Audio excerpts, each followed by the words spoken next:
So about a week ago, a clip went semi-viral over on Twitter that showed a player working on the Blood of the Dead Easter egg, only to start hearing Stuhlinger quotes begin to play in Richtofen's head.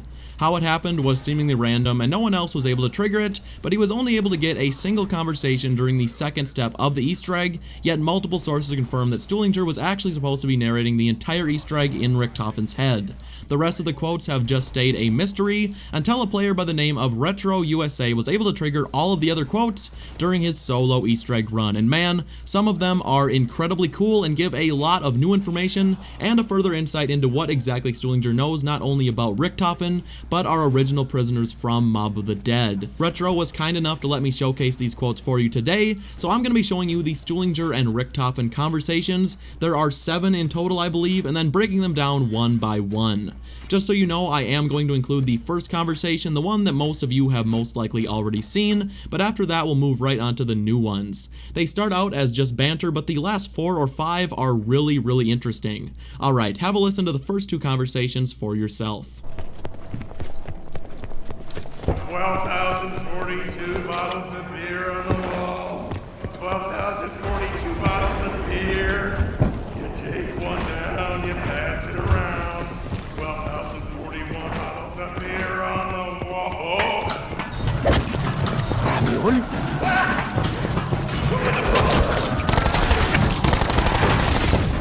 Is that you?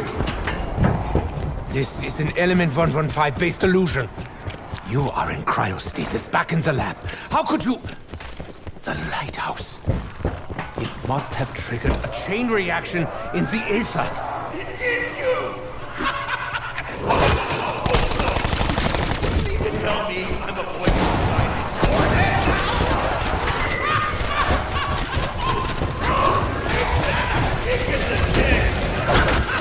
Perfect. Now the chronorium is levitating. Stop the bird! Stop the bird! Stop! Book has taken a personal interest. The book is gone! Nervous breakdown. Can nothing ever be simple? Yeah, that's a shame. He doesn't trust you guys. And what exactly would you know about it, Samuel? Jeez, touchy. Ever since you guys switched on the lighthouse, I've been hearing all kinds of freaky, geeky chatter in this place. Haven't been able to make out much. That little bird, he chirps pretty loud. Brilliant, Samuel. I was unaware you were fluent in Seagull. So the first conversation there is the one that most of you have probably already heard. Stuhlinger is just killing time while in cryostasis when suddenly he realizes he's in a Richtofen's head, he just doesn't know which one. Richtofen has no idea how that is even possible until he comes to the conclusion that the lighthouse triggered some sort of chain reaction in the ether that has allowed Stuhlinger's consciousness to interact with his own, as well as other spirits in the prison. Stuhlinger finds that pretty amusing as he had to deal with the original Ultimus Richtofen in his head throughout the events of Tranzit, Die, Rise, and Buried. The Seagull, which in case you didn't know is actually the Weasel, aka Al Arlington, then steals a chronorium, after which Stuhlinger reveals that he is also able to communicate with the bird, and that the bird does not trust Primis whatsoever. It really is a shame that the step is still glitched out for the majority of the community, because I know that after the bird was revealed to be the Weasel near the end of the Easter egg, a lot of people thought this entire step just made no sense whatsoever. Had these quotes actually worked from the beginning, we would have known that the Weasel didn't trust us at first, and only decided to help Primis after discovering the group's true intentions. The next conversation is a pretty short one, with Stuhlinger trying to explain to Richtofen how he should have gotten the book back from the bird, as opposed to just spirit blasting and eventually retrieving it. Have a listen. Forsaken book. You could have just tried asking. At long last, something was according to plan. Seagull. I suspect your brain may still be partially frozen. R-D-R! Whose fault is that anyway, huh? You said you stuck me in this group to keep me safe, but now I'm thinking you did it to shut me up. Ladies and gentlemen, I believe his brain is beginning to thaw. So this quote is fairly straightforward. Stuhlinger just tells Richtofen he could have just asked the bird nicely, who, keep in mind, Richtofen has no idea is the weasel at this point in time, to which Richtofen discounts his suggestion right away, because for all he knows, it's just a spirit bird. The next set of quotes is where things start to get even more interesting, and honestly, these are the ones that would have elevated the Blood of the Dead Easter egg even further, had this entire set of conversations not been glitched. But let me play the next 3 for you right now. Fucking Jeremiah, you're alive! Oh, woo! Man, do you have any idea how scary it is? Huh? Thinking you're gonna be stuck in a box with your own thoughts forever? Yes, Samuel.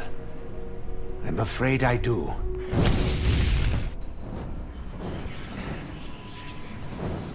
Guten Tag, little bird. You can have all the chronoriums you want when we get back to the lab. What's that? Slow down. Okay. Okay, I'll tell him. Icarus says, run! Sal, Finn, Al, that teensy little seagull. The ghosts of Alcatraz have bought us the time. We will use every moment.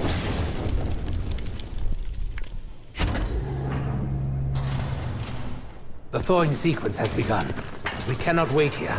We must finish what we have started and confront our fate above. What about the lights, huh? Okay, I'm helping you out, but you're gonna defrost that.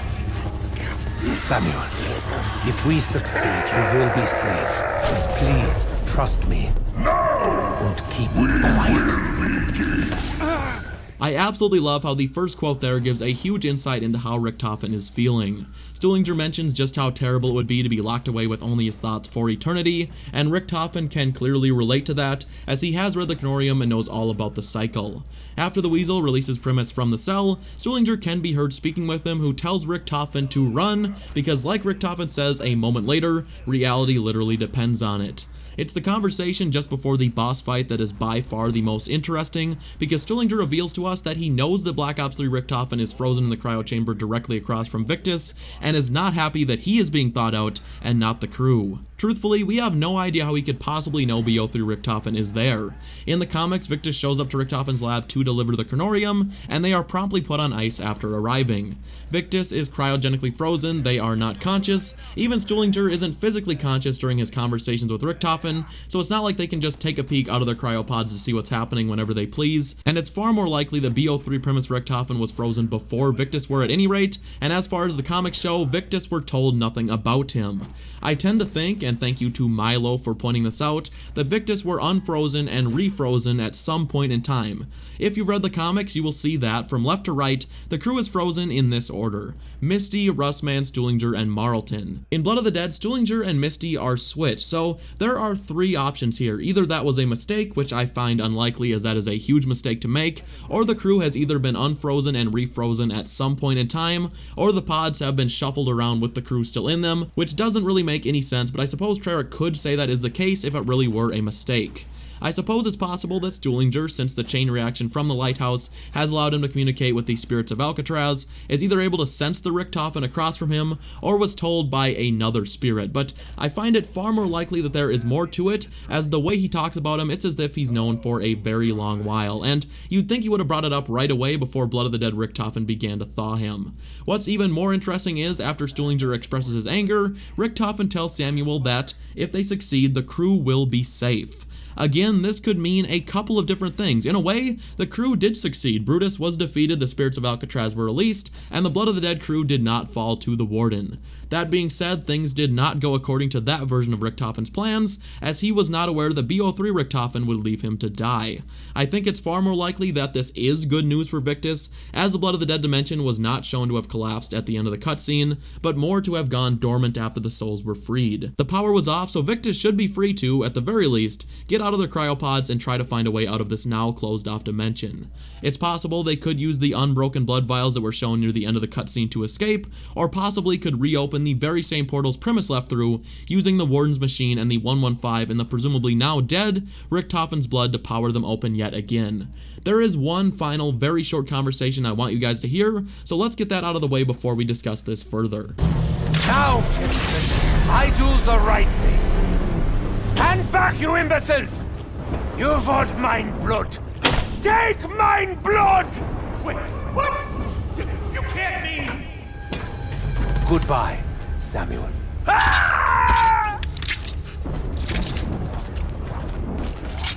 Stuhlinger is also somehow aware of what Richtofen is about to do, probably by communicating with either Al or the other spirits of Alcatraz, but what I find really interesting is Richtofen saying goodbye to Stuhlinger.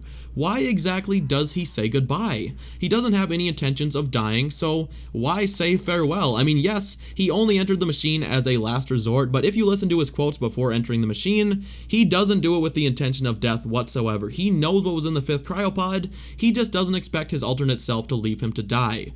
Maybe what happened to him was less of a surprise than he made it seem, and he knew there was a high chance of death from the get-go, but it really doesn't seem that way from listening to the Easter egg and listening to the cutscene. It raises even further questions to what Blood of the Dead Richtofen's true intentions were, and that is definitely something I will discuss in a future video.